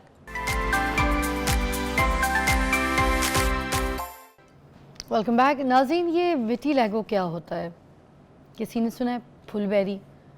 आम बहुत से ऐसे लोग हैं जो देखने को मिलते हैं और उनको इस तरह से हुआ होता है और घर की ये मिथ है कि लोग कहते हैं कि मछली खाई थी, उसके ऊपर दूध पी लिया तो फिर हमारी बेटी को या किसी को घर में किसी फ़र्द को ये फुलबेरी हो गया। ये विटिलिगो है क्या ये इसी वजह से होता है? क्या मछली पे दूध पीने की वजह से होता है या कोई ऐसी और ग़िज़ाएँ जो हैं वो हमारी बॉडी में रिएक्ट कर जाती हैं या कोई केमिकल चेंजेस होते हैं? ये क्या होता है हम जानते हैं। हमारे पास डॉक्टर कंज़ा आफ्ताब मौजूद है, डर्मेटोलॉजिस्ट ऑन सेट। अस्सलाम वालेकुम। वालेकुम अस्सलाम, कैसी हैं फ़िज़ा? अल्लाह का शुक्र। तो मुझे बताइएगा कि कंज़ा, ये विटिलिगो होता क्या है और ये क्यों होती है? अच्छा जी, विटिलिगो या फुलबेरी या बर्स कमर्स, ये बिल्कुल भी मछली खाने या मछली के बाद दूध पीने से नहीं होता। ये बिल्कुल एक बहुत बड़ी मिथ है जिसको बस्ट करना चाहिए हमें और इसकी अवेयरनेस देनी चाहिए कि ऐसा बिल्कुल भी नहीं है। ये एक स्किन की डिज़ीज़ है जो कि ऐसे शुरू होती है कि आपके अपने ही खुलिये, यानी जो आपके अपने हिफाजती निज़ाम होता है वो आपके ख़िलाफ़ हो जाता है। एक ख़ास तरह का खुलिया होता है जो कि रंग प्रोड्यूस करता है, जिसे हम ब्राउन होते हैं। ब्राउन कलर का जो रंग प्रोड्यूस करने वाला सेल्स हैं, मेलानोसाइट्स, उसके ख़िलाफ़ आपके WBCs या वाइट सेल्स जो हैं वो हथियार लेके खड़े हो जाते हैं और उनको गिराना शुरू कर देते हैं। तो वहाँ से जिस एरिया में ये सारा प्रोसेस शुरू होता है वहाँ पे बिल्कुल मिल्की वाइट पैच बनना शुरू हो जाता है जिसमें बिल्कुल भी रंग नहीं होता। तो वहाँ से हम बर्स का मर्ज़ या विटिलिगो का मर्ज़ स्टार्ट होता है। अब इसकी बहुत सारी टाइप्स होती हैं कि कुछ जगहों पे, जैसे कुछ लोगों को आँखों के ऊपर से स्टार्ट होता है, कुछ लोगों को हाथों के ऊपर से स्टार्ट होता है, कुछ लोगों को इनर बॉडी पार्ट से स्टार्ट होता है। तो इसकी बहुत सारी डिफरेंट टाइप्स है। किसी को हम सेगमेंटल विटिलिगो कहते हैं, किसी को नॉन सेगमेंटल कहते हैं, लेकिन बिल्कुल काबिल इलाज मर्ज़ है। अगर बर वक्त इसकी तशख़ीस हो सके तो बिल्कुल इलाज किया जा सकता है। पैदाइश से भी हो सकता है कि अच्छा, जब बच्चा पैदा हुआ है और बच्चे के अंदर ये चीज़ें विटिलिगो जो है वो शुरू हो चुकी है? विटिलिगो पैदाइशी नहीं है, ये इसको हम एक्वायर्ड डिजीज़ में लेते हैं। एक्वायर्ड डिजीज़ वो हैं जो कि आपको बाद में शुरू होती हैं। जो आप देखते हैं कि बहुत सारे बच्चे हैं जो कि बिल्कुल वाइट कलर के होते हैं, जिनकी आई लैशेज़ भी ब्राउन है, जिनके आइज़ का अंदर आयरिस भी बिल्कुल ब्राउन है, उसको हम एल्बिनिज़म कहते हैं। वो विटिलिगो नहीं है, वो एक जेनेटिक डिजीज़ है जो कि ख़ानदानों में ट्रैवल करती है। अच्छा, वो उससे हटके है? वो उससे हटके है और उसका कोई इलाज नहीं। अच्छा, विटिलिगो जो है ये किस एज से स्टार्ट हो जाती है और कब? जी, इसकी जो एज बताई गई है वो कहते हैं कि 20 से 30 साल की उम्र में स्टार्ट होती है, क्योंकि इसका ताल्लुक बहुत सारी ऐसी बीमारियों के साथ है जो कि 20 से 30 साल में स्टार्ट होती हैं। अच्छा। जैसे हम और जो इसको हम कहते हैं auto immune disease. Auto immune disease का ये मतलब है कि आपका अपना मुदाफ़ती निज़ाम जो है वो आपके ख़िलाफ़ काम करना शुरू हो गया। कुछ और डिजीज़ भी हैं जिसमें आपका मुदाफ़ती निज़ाम आपके ख़िलाफ़ हो जाता है। जैसे कि हम देखें तो थायराइड की एक ऑटो इम्यून डिजीज़ है, तो विटिलिगो उसके साथ आता है। कुछ डायबिटीज़ के कुछ मरीज़ों में भी विटिलिगो बहुत कॉमन है। फिर एक ख़ास किस्म की खून की कमी होती है, पर्नीशियस एनीमिया, जिसमें विटामिन B12 आपका नहीं बन रहा होता, तो उसके साथ लिंक्ड है। तो बहुत सारी ऑटो इम्यून डिजीज़ जो हैं उनके साथ बर्स का मर्ज़ जो है वो लिंक्ड है और उनके साथ आता है, लेकिन अगर तशख़ीस कर ली जाए बर वक्त तो इसका इलाज बिल्कुल मुमकिन है। आपने और इसका इलाज सिर्फ डर्मेटोलॉजिस्ट कर सकता है। आपने एक अच्छे स्पेशलिस्ट डर्मेटोलॉजिस्ट के पास जाना है और बर वक्त इसका इलाज करा के इसको फैलने से बचाना है। मुझे ये भी बताइएगा डॉक्टर साहिबा कि ये जो इसकी अलामत है क्या क्या है, ताकि लोग अगर किसी को प्रॉब्लम शुरू हो रही है तो वो इसको फ़ौरन जो है ना कैच कर सके, ताकि इसका डायग्नोज जो है वो डॉक्टर से पूछ के इसकी तरीके से इलाज करवा सके। जी बिल्कुल फ़िज़ा। अच्छा, कुछ बीमारियों के साथ ही मिमिक करता है जो कि बिल्कुल मामूली होती हैं, जैसे फंगल इन्फेक्शंस हैं, उसमें भी ऐसी वाइट पैचेस कभी कभी फेस के ऊपर बनना शुरू हो जाते हैं, जिसको हम कैल्शियम की कमी लोग कहते हैं। आगे अक्सर मुझे कहते हैं कि कैल्शियम की कमी के पैचेस बन गए, तो वो भी कैल्शियम की कमी नहीं होती, कभी वो फंगल इन्फेक्शन होता है, कभी ड्राइनेस के पैचेस होते हैं, तो उसके साथ ये बहुत मिक्स होता है। आम लोग जब भी देखते हैं तो कहते हैं कि ये फुलवैरी बन रही है या विटिलाइगो शुरू हो रहा है, लेकिन इसलिए इसको डिफ्रेंशिएट करना, इसको उससे अलग करना, ये एक डर्मेटोलॉजिस्ट की आंख ही देख के आपको बता सकती है कि ये फुलवैरी है और ये फंगल इन्फेक्शन है और ये ड्राइनेस का पैच है।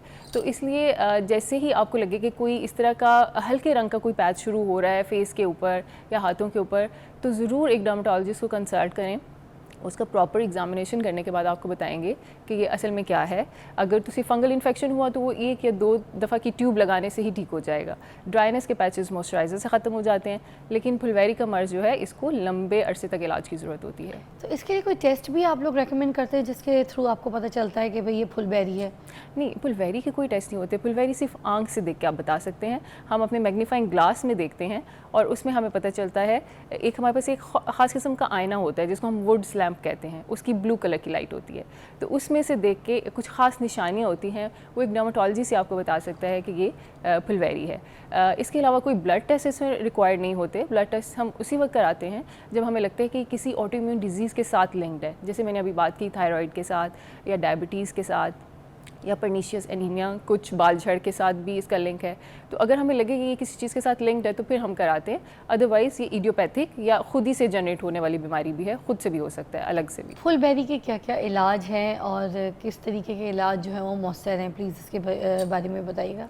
जी, अगर तो फुलवैरी अभी जस्ट स्टार्ट हुई है और बहुत पुरानी नहीं है और बिल्कुल लोकलाइज्ड एरियाज़ में है, लाइक अगर सिर्फ हाथों के ऊपर 2-3 पैचेस बने हुए हैं छोटे छोटे या आंखों के ऊपर, तो सिर्फ हम लगाने वाली दवा से इसको ठीक कर सकते हैं।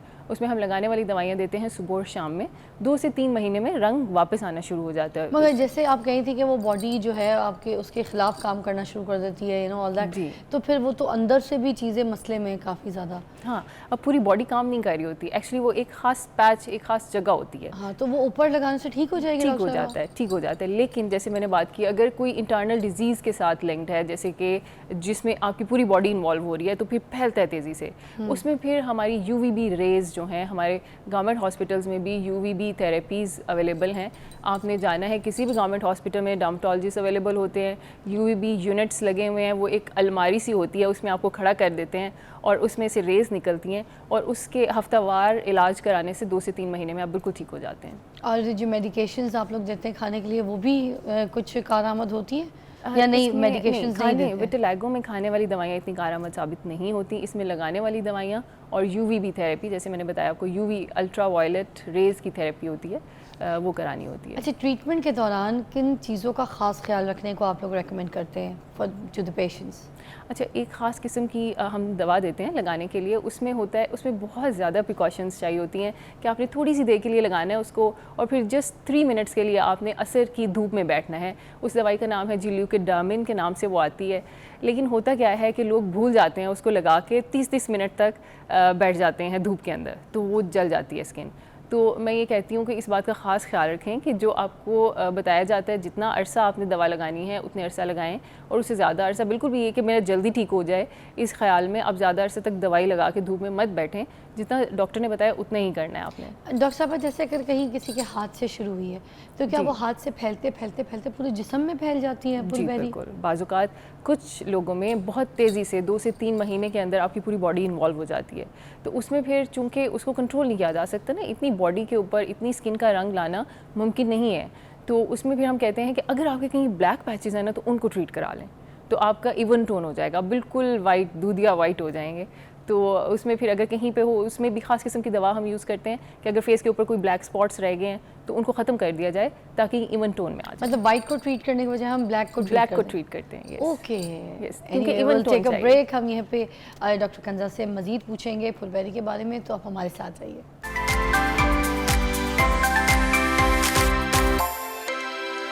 Welcome back, you watching morning with Fiza. बात कर रहे हैं हम यहाँ पर फुलबेरी के ऊपर। बहुत सारी मेरी बहनें जो हैं जो अपना कॉन्फिडेंस लूज़ कर देती हैं और बड़ी परेशान हो जाती हैं। तो मैं अभी बल्कि ब्रेक में बात कर रही थी कि मैं भी मुल्क से बाहर जब थी तो मैंने एक सेल्स मार्केटिंग की बड़ी लड़की थी, उससे मुलाकात की। उसके पास क्या स्पोर्ट्स कार, ये वो खुद कमा रही थी, चला रही थी। उसके साथ मेरी मीटिंग हुई तो मैं उसका कॉन्फिडेंस लेवल देख के परेशान हो गई।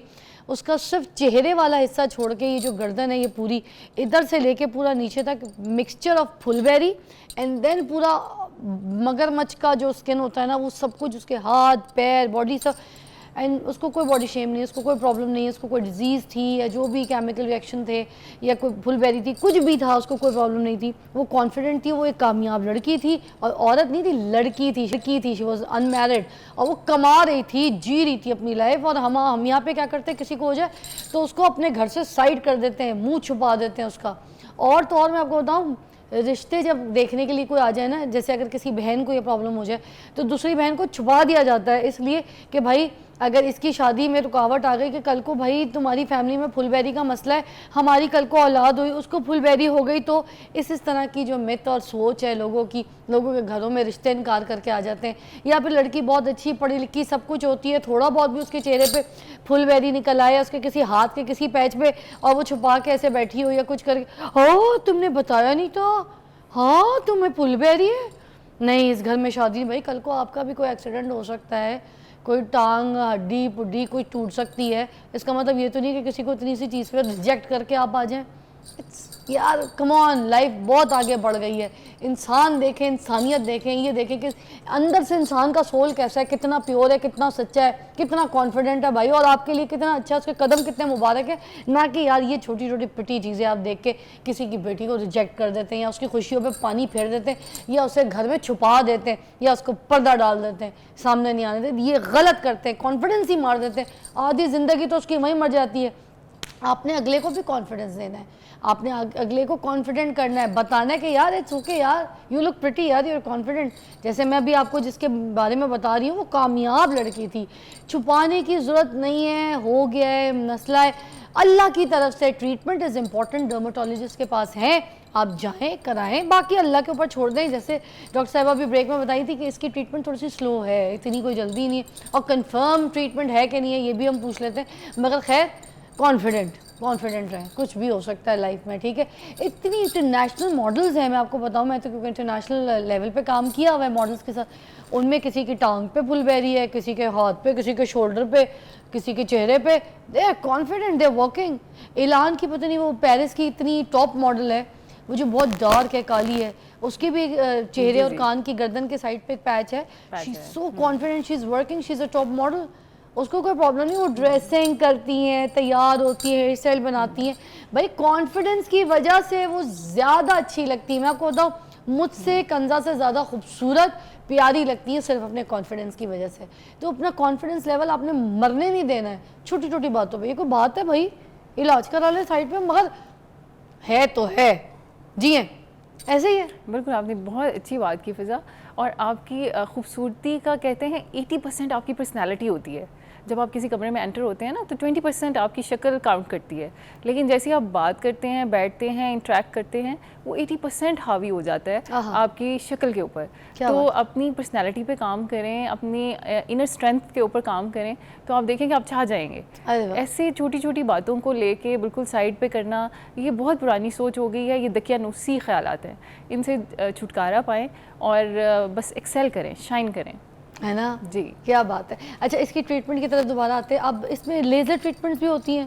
जी, इसमें एक्साइमर लेज़र्स यूज़ की जाती हैं, लेकिन वो बहुत कम अवेलेबल हैं, बहुत महंगी लेज़र्स हैं। कौन कौन से लेजर्स हैं, वो किस नाम के? एक्साइमर एक ख़ास किस्म का लेज़र है, एक्साइमर लेज़र ये उसका नाम। पीको लेजर से नहीं, और पीको इन सब लेज़र। चीज़ों से ठीक नहीं पीको होता? लेज़र जो है वो तो हमारा, हम जहाँ मिलाजमा या पिगमेंट हो उसको उड़ाने के लिए इस्तेमाल करते हैं। ये कभी और कभी वो जो टैटू वाला लेजर है वो क्यू स्विच लेज़र है, तो वो भी हम जहाँ पे पिगमेंट है या काला रंग है उसको ख़त्म करने के लिए इस्तेमाल करते हैं।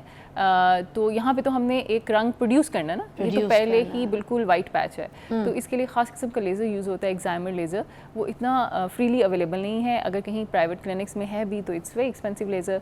लेकिन अगेन इतना मतलब ऐसे नहीं है कि 100% रिजल्ट्स आएंगे, ऐसे नहीं है। आपको मल्टीपल सेशंस लेने होंगे, कभी अच्छे रिजल्ट्स आते हैं, कभी नहीं आते, क्योंकि ये आपकी इंटरनल डिजीज़ है ना। आपके अपना मुदाफ़ती निज़ाम जब तक चुप करके नहीं बैठेगा, आपके ख़िलाफ़ रहेगा, तब तक चीज़ें ठीक नहीं होती। अच्छा, अब ये कि ये भी बता दें कि फैलता है एक से दूसरे में फैलता है, क्योंकि जिसको फुलबेरी हुई होती है उसे हाथ नहीं मिलाते, उसके साथ बैठते नहीं है, उसके बर्तन में खाना नहीं खाते, उस लड़की से शादी नहीं करते, ठीक है? तो क्या ये फैलता है एक से दूसरे में? ऐसा बिल्कुल भी नहीं है, ऐसा हो ही नहीं सकता कि फुलबेरी एक से दूसरे को लग जाए, क्योंकि ये इन्फेक्शियस डिजीज़ नहीं है, इसका कोई जरसूमा नहीं है कि ये एक से दूसरे को लगेगी। मतलब एक स्किन के ऊपर एक जरासीम बैठा हुआ है और दूसरे को ट्रांसफ़र हो गया तो फुलबेरी होगी, ऐसा बिल्कुल भी नहीं है। मतलब ये कोरोना नहीं है? ये कोरोना नहीं है, बिल्कुल भी कोरोना नहीं है। और ये बिल्कुल आपकी अपनी स्किन का निज़ाम है जो आपके ख़िलाफ़ हुआ है। ये कभी भी किसी के साथ बात करने से, किसी के साथ शादी करने से, किसी के साथ खाना खाने से बिल्कुल भी नहीं फैलता, किसी को नहीं लगेगा। अच्छा, बिल्कुल भी नहीं। तो कोई ऐसी डाइट, कोई ऐसे खाने जिसमें आप लोग ख़ास मना करते हैं कि ये मत खाएं, ये बादी है इसके लिए? जैसे कुछ लोग कहते हैं ना कि ये गोभी है ये मत खाना, ये बैंगन है ये मत खाना, ये बादी है, तो कोई ऐसी सब्जियां, कोई फल या कोई ग़िज़ाएँ जिसको लिए मतलब मछली का खाना, इस तरह की चीज़ें मना है? ऐसा कुछ भी नहीं है, कोई चीज़ इसमें मना नहीं है, बल्कि ऐसी चीज़ें जो आपका इम्यूनिटी को बूस्ट करती हैं। और मुझसे बेहतर आपको पता होगा, बहुत हमारे कोरोना के दिनों में हमारी जो इम्यूनिटी को बूस्ट करने वाली फ़ूड का इतना चर्चा हुआ था। जो भी आपके विटामिन सी वाली फ़ूड हैं, कोलेजन वाली फ़ूड हैं, एंटीऑक्सीडेंट्स वाली फ़ूड हैं, वो आप जितना ज़्यादा लोगे उतनी जल्दी आपका मुदाफ़ती निज़ाम जो है वो लाइन पे आ जाएगा और आपका बर्स जो है वो फैलने से रुक जाएगा। तो आप कौन कौन सी चीज़ें खानी है, मेरे ख्याल में ये ज़्यादा इंपॉर्टेंट है छोड़ने से। इसमें कुछ छोड़ने को हम अच्छा, कुछ कोई नहीं चीज़ ऐसी नहीं है जो इसको कॉज कोई वाइट चीज़ें भी आप लोग मना नहीं करते कि क्योंकि वाइट स्किन के ऊपर आपने डार्क कलर लेकर जैसे आना होता है, तो क्या आप दूध दही का इस्तेमाल भी कर सकती हैं? बिल्कुल कर सकते हैं, क्योंकि दूध दही का वाइट होने से कोई ताल्लुक नहीं है। जो मर्जी खाए, जो मर्जी खा सकते हैं नॉर्मल लाइफ में। नॉर्मल लाइफ में बिल्कुल खाएं। आप मछली के साथ दूध भी पी सकते हैं। मछली के साथ दूध भी पी सकते हैं? यही पूछना चाह रही थी, मेरा अगला सवाल था। अच्छा, किसी भी किस्म की मछली के साथ दूध पी सकते हैं? दूध पी सकते हैं बिल्कुल। इस वाली मछली के साथ नहीं पीनी थी, बाकियों के साथ तो बस ये आपने नहीं करना कि इतनी 2 किलो मछली खा के और उसके ऊपर से आप पानी भी पी लेंगे तो आपको हैज़ा हो जाएगा। तो आपने ये अवॉइड करना, थोड़ा सा डिस्टेंस रख लें। कोई ज़रूरी नहीं है कि आप मछली के फ़ौरन बाद ही दूध पी लें। क्या ज़बरदस्ती क्या है? एग्जैक्टली ये कॉम्बो क्यों बनाया मैं, मुझे समझ। और मुझे हंसी भी आती है, किसी को ये प्रॉब्लम हुई भी हो तो उसका जवाब यही दे देती है, हाँ बचपन में मछली खाई थी, बच्ची थी ना छोटी, दूध पी ले।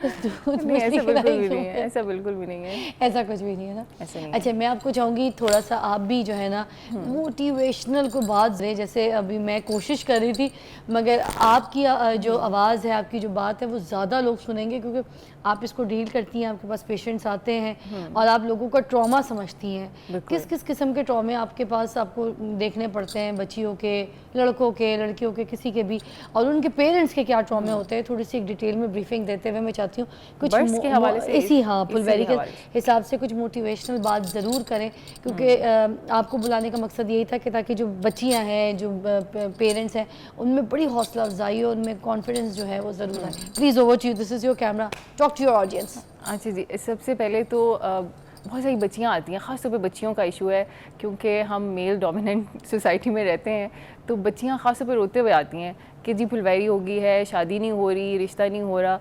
तो देखें, ये एक दक्यानूसी ख़्याल है। वो बच्ची हो सकता है कि वो कितनी टैलेंटेड हो, वो आपके ख़ानदान को कहाँ तक ले जाए अपने टैलेंट के थ्रू, अपने इनर स्ट्रेंथ के थ्रू।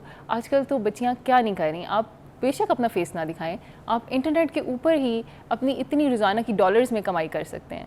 तो ये जो शक्ल है या बर्स का या स्किन के ऊपर दाग धब्बे का होना, ये बिल्कुल कुछ मायने नहीं रखता और इसका इलाज बिल्कुल पॉसिबल है। दूसरा ये कि ये बिल्कुल भी एक से दूसरे को नहीं लगता, इसलिए ऐसे लोगों को बिल्कुल भी अवॉइड मत किया करें। वो भी अल्लाह की मखलूक हैं और उनको बिल्कुल अपने साथ बिठा के खाना खिलाएं, अपने साथ रखें। ये बर्ड्स का मर्ज बिल्कुल भी एक से दूसरे को नहीं फैलता। जबरदस्त जबरदस्त, आई लव इट, जी। बहुत अच्छा बोला। एक नईम रसूल साहब है, वो पेशेंट हैं, जी। उनको ये फुलबेरी है, उनकी टांग पे है, उनकी कॉल है, ज़रा उनसे फिर आप जी, बात कर लें। sure। जी अस्सलाम वालेकुम नईम रसूल भाई। अस्सलाम वालेकुम। वालेकुम सलाम भाई जी, क्या कहेंगे? डॉक्टर कंजा हमारे साथ मौजूद हैं, क्या पूछना है आपने? जी सबसे पहले तो मैं आपका शुक्रिया अदा करना चाहता हूँ, आप बहुत अच्छा प्रोग्राम कर रही हैं। तो बहना मेरा सवाल ये है कि मेरी राइट टांग पे ना फ्लैरी है। अच्छा, तो मैंने अक्सर डॉक्टर हजरात से भी मेडिसिन ली है लेकिन कोई फर्क नहीं पड़ा। तो आप काइंडली जो आपका गेस्ट आए हैं उनसे पूछे इसका कोई मेन हल हो सकता है या नहीं।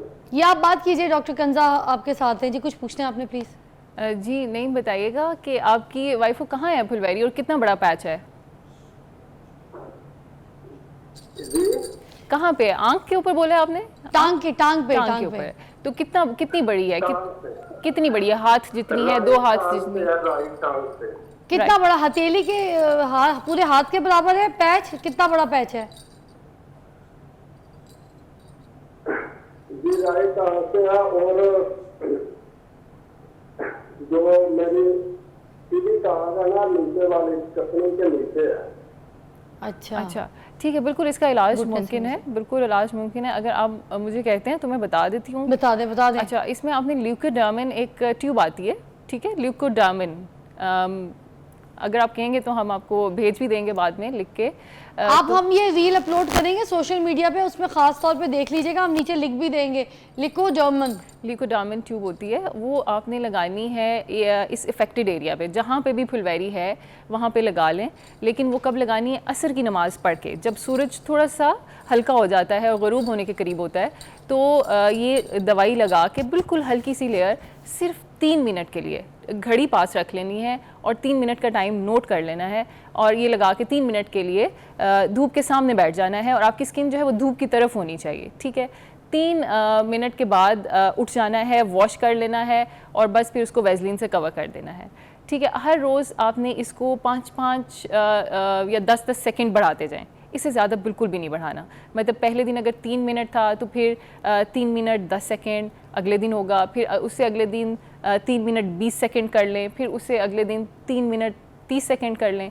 इस तरह बढ़ाते जाएं। इससे ज़्यादा बिल्कुल भी नहीं बैठना, नहीं तो स्किन जल जाएगी। तो आप देखेंगे कि इंशाल्लाह 1 महीने के अंदर अंदर उस पैच में रंग वापस आना शुरू हो जाएगा। वाओ, थैंक यू, कितनी अच्छी टिप दी है। और ये आप भी इस्तेमाल कीजिएगा। इस सोशल मीडिया पे हम रील अपलोड ख़ास तौर पे करेंगे विद द नेम, जो मेडिसिन उन्होंने बताई है, जिस तरीके के तरीका बताया। वैसी एक ब्रेक के बाद मिलते हैं।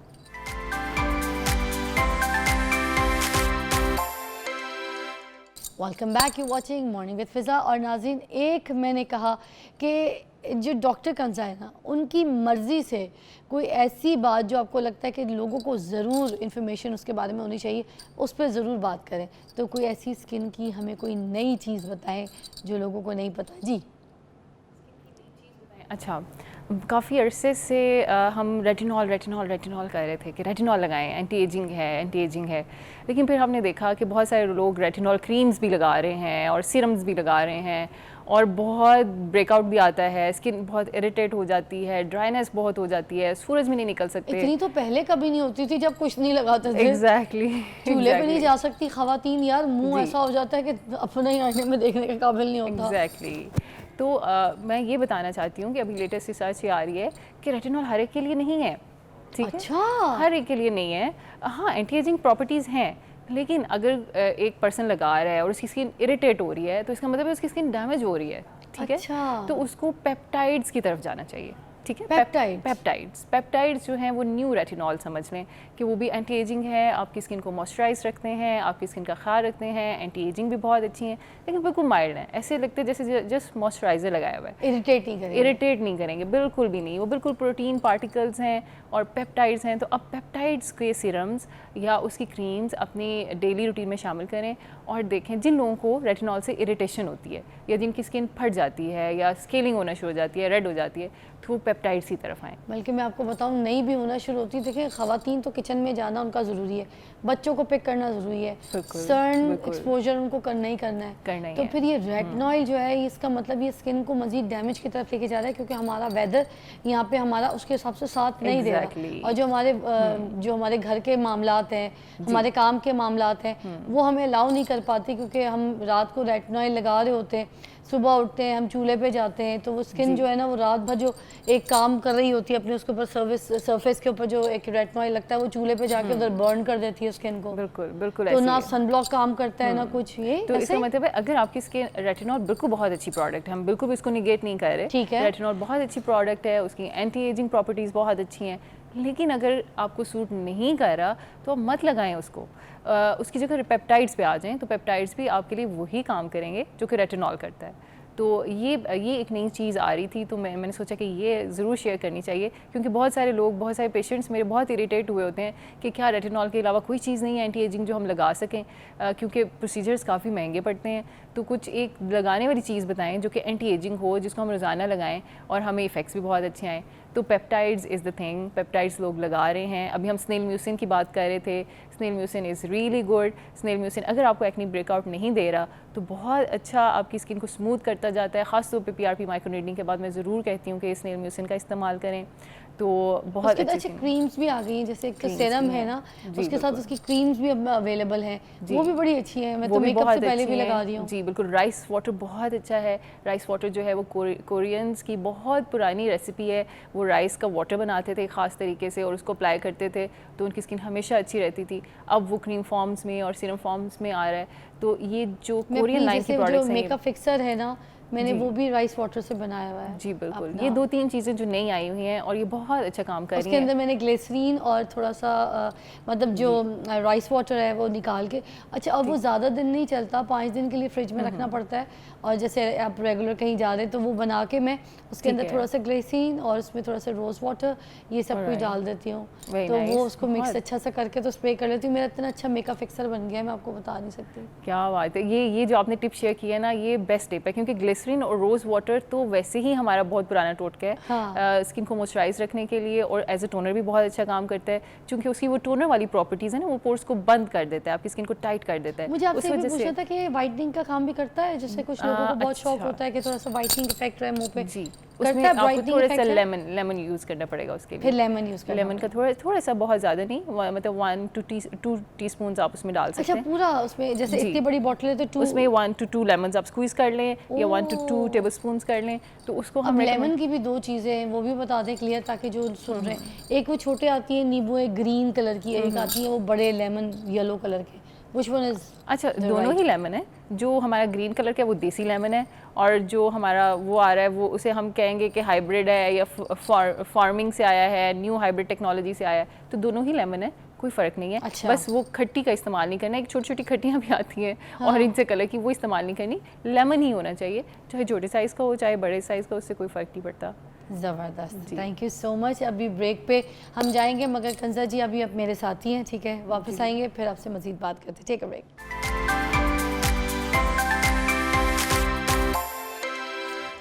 Welcome back. आप देख रहे हैं मॉर्निंग विद फ़िज़ा। हमारे पास डॉक्टर कंजा मौजूद है। एक सवाल करना चाह रही थी मैं कि बहुत से लोग इस्तेमाल करते हैं वो जो सूडो क्रीम होती है ना, तो मैं भी बच्ची की नैपी वाले टाइम पे इस्तेमाल कर लिया करती थी अपने गालों पे ना, तो बड़े गाल मेरे पिंक पिंक साफ़ वाइट जैसे बिल्कुल ही सॉफ्ट नरम मुलायम भी हो जाते थे।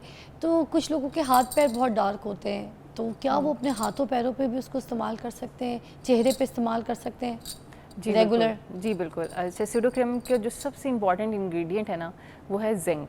जिंक जो है हमारी स्किन के लिए इतना अच्छा है कि मैं आपको बता नहीं सकती जिंक के क्या क्या फ़ायदे हैं।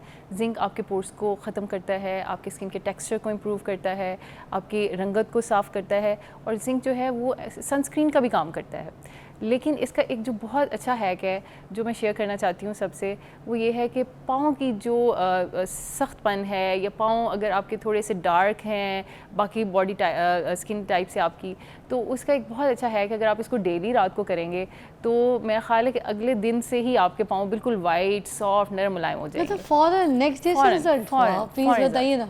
अच्छा, सबसे पहले आपने क्या करना है कि अपने पाँव अच्छे से किसी स्क्रबर से, जैसे भी आप पाँव को साफ़ करते हैं, झावा ले लें और थोड़ा सा साबुन लगा के ऊपर का सरफेस भी और नीचे का नीचे का, सरफेस खासतौर पे नीचे का, हल्का सा ऊपर का भी करेंगे। अच्छा, ठीक है। किसी भी स्क्रबर से आप स्क्रब भी यूज़ कर सकते हैं, आप झावा भी, आप अपना लूफा भी यूज़ कर सकते हैं, ठीक है। उसको अच्छे से क्लियर कर लें और उसके बाद क्लिंग फिल्म होती है, एक वाइट केरोसिन ऑयल की फिल्म होती है जिसे हम अपने डोंगे ढांपते हैं जी, किचन में बिल्कुल ट्रांसपेरेंट होती है, तो वो ले लें साथ। अपने पाँव के ऊपर आपने ज़्यादा सारी सूडो क्रीम लेनी है, हाथ के ऊपर और पाँव के ऊपर लगा लेनी है, नीचे भी सारा और ऊपर भी, ठीक है। दोनों सरफेसेस के ऊपर, और फिर क्लिंग फिल्म से उसको जैसे लपेट मास्क देना। है, मास्क की तरीके की लेयर मास्क, बनानी है हाँ। या बस उसको मसाज करनी है और मल देना है? नहीं, मसाज नहीं करना, अच्छा, आपने अच्छा। उसके ऊपर नजर आनी चाहिए, वाइट नज़र, लेयर अच्छा। लगी हुई आपको नजर पतली मास्क वाली लेयर लगानी है। पतली मास्क वाली लेयर लगा लें, ऊपर नीचे, खासतौर पे एड़ियों वाली जगह पे जहाँ पे आपको लगता है थोड़ी सख्ती ज़्यादा है, जी, जी। तो वहाँ पे लगा लें और उसके बाद रैप कर लें। रैप करके उसे ओवरनाइट उसी शीट से? उसी शीट से, उस शीट से पहले आपने क्रीम लगाई, फिर शीट को नीचे रखा हुआ था ना, वो आपने रैप कर दिया ऐसे। अच्छा, ठीक है, अब ओके। रैप करके आपने ओवरनाइट उसको ऐसे ही रहने देना है, ठीक है। अगर गर्मियों में आप इसको नहीं कर सकते तो सर्दियों में बड़ा बेस्ट तरीका है कि आप इसको रैप करके ओवरनाइट ऊपर से अपना मोजा चढ़ा लें, हाथ और पैर दोनों? हाथ और पैर दोनों। अच्छा, ठीक है। और फिर उसके बाद, सर्दियाँ हाँ। हैं तो मोजा चढ़ा लें ताकि है। वो वहीं पे रहे और खिसके नहीं इधर अरे उधर। वाह। तो आप देखेंगे कि वेरी नेक्स्ट डे आपके पाँव बिल्कुल नरम, मुलायम, सख्ती ख़त्म हो चुकी होगी, उनका कलर एकदम से चेंज हो जाएगा और आपको इतना पसंद आएगा कि आप इसे लॉन्ग टर्म करते रहोगे। आपको मेरी शक्ल बता रही होगी कि मैं कितनी इंप्रेस हुई इस बात से और मैं अभी जाते के साथ ये हरकत करने लगी। जी बिल्कुल, ये ज़रूर करें। और सूडो क्रीम हर घर में होती है, जिस घर में बच्चे कभी थे और या हैं वहाँ पे सूडो क्रीम ज़रूर होती है, इसको आप नेपी रैश के लिए इस्तेमाल करते हैं। कितनी जल्दी आ रही है, मगर कितनी अच्छी टिप है ये, तो मैं जाके इस्तेमाल करने लगी क्योंकि मैं खुद अपने हाथों पैरों से इतनी परेशान हूँ, यकीन कीजिए। बाकियों का मुझे नहीं पता मगर मैं खुद बहुत ज़्यादा परेशान हूँ। मेरी सबसे ज़्यादा अगर कोई चीज़ डार्क होती है, मेरी ये पोर्स डार्क हो जाती है क्योंकि आई कुक माई सेल्फ, तो मुझे कुकिंग की वजह से मुझे हीट पड़ती है, सबसे ज़्यादा डार्क हो जाता है मेरे। ड्राई बॉडी है, ड्राई बॉडी की वजह से मेरे पाँव का जो ये ऊपर वाला सरफेस है ये डार्क हो जाता है, ओपन सैंडल्स पहनने की वजह से भी एंड ऑल दैट। तो मैं बताऊँ ये इतनी झकास टिप आज उन्होंने दे दी है, ट्राई दिस आउट। और आपने एक टिप, मैंने जैसे उन्होंने कहा ना कि जैसे ही आप इसको इस्तेमाल करते हैं तो नेक्स्ट डे ही आपको रिजल्ट मिलना शुरू हो जाएगा, तो चीज़ वही बतानी चाहिए जिसके कोई नुकसान ना हो। जैसे आपने अभी इतनी अच्छी हमें टिप बताई है, सॉफ्ट हो जाएंगे पाँव, खूबसूरत हो जाएंगे, नरम मुलायम हो जाएंगे, हसीन हो जाएंगे। और सबसे बड़ी बात कि जो आपका पाँव का ऊपर का और नीचे का जो सरफेस हार्ड हो जाता है, एज़ पर डॉक्टर कंजा के, वो सॉफ्ट एंड मुलायम हो जाएगा। So that's what I want. तो मैं चाहती हूँ मेरे हाथ पैर फराल जैसे हो जाएं। मिलती हूँ आपको कल के शो में। आप अपना जो है ना ये तैयारी कीजिए, आज सूडो क्रीम लेकर आइए और लगाइए, इसका कोई साइड इफेक्ट, जिंका कह रही हैं। Try this out, see you tomorrow, thank you so much, bye bye.